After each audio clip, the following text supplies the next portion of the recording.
Everybody's talking about Black people right now. But let me tell you something, baby. Black immigrants are damn near erased from the conversations about immigration in our country. You know the families that are locked up by ICE that you see on the news? Kept in family detention centers. Almost half of the family locked up right now are Haitian. 44% of the families in immigration detention right now are Haitian. My family's Haitian, Haiti. And this is insane. This is devastating. And here's the real tea. Every shitty thing that happens in the immigration system is even shittier for Black immigrants, no matter what country they come from. Black immigrants are nearly 3 times more likely to be detained and deported on an alleged criminal offense. Yup, we're just 7% of the non-citizen population in the US, but make up 20% of immigrants fighting deportation. Why? Because Black communities are over-policed and cops transfer immigrants to ICE. And there is no evidence that Black immigrants commit more crimes than any other immigrant population.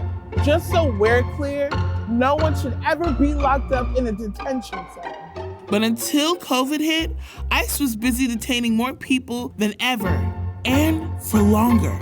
And you guessed it, the longest ICE incarcerations on record are all for Black immigrants.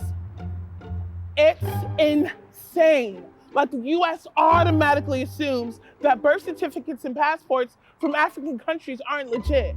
So they launch investigations, which keeps Black immigrants in detention for longer. And of course, African and Caribbean immigrants get put in solitary confinement way more than anybody else. 6 times more often.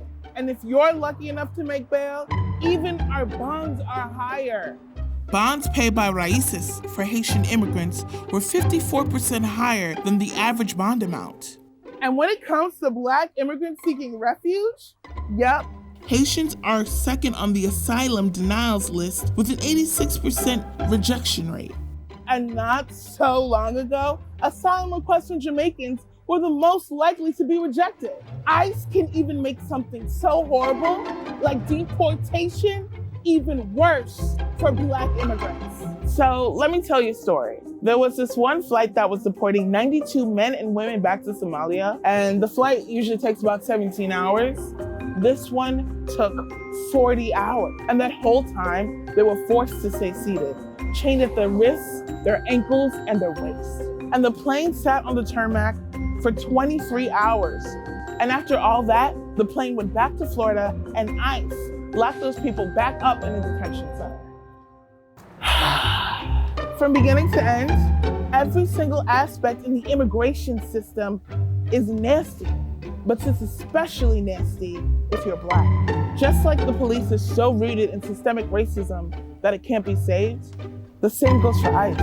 We need a reset button. It's time to abolish ICE and defund the police.